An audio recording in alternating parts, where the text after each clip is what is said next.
In today's video, I'm going to teach you how to fill out a 1099 NEC in TurboTax.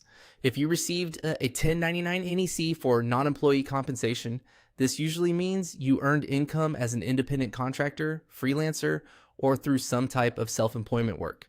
In TurboTax, this information is generally entered under your federal income section, so let's walk through exactly where to go. To begin, sign into TurboTax and look at the main navigation area near the top of the screen. From there, click on Federal.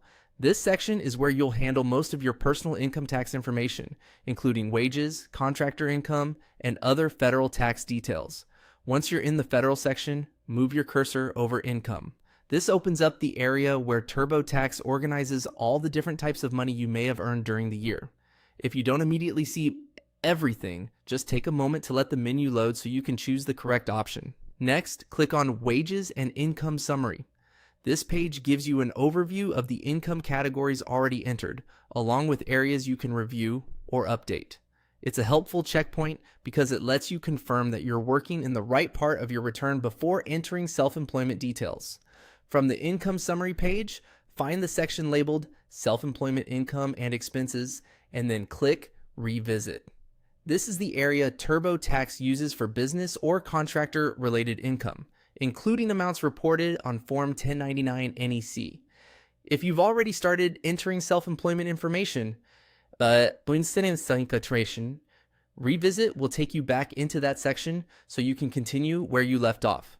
At the next prompt, click Yes. This confirms that you do need to work on your self-employment income section.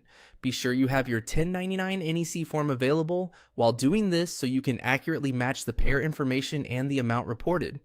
Entering the numbers exactly as shown on your form can help prevent mistakes later in the filing process.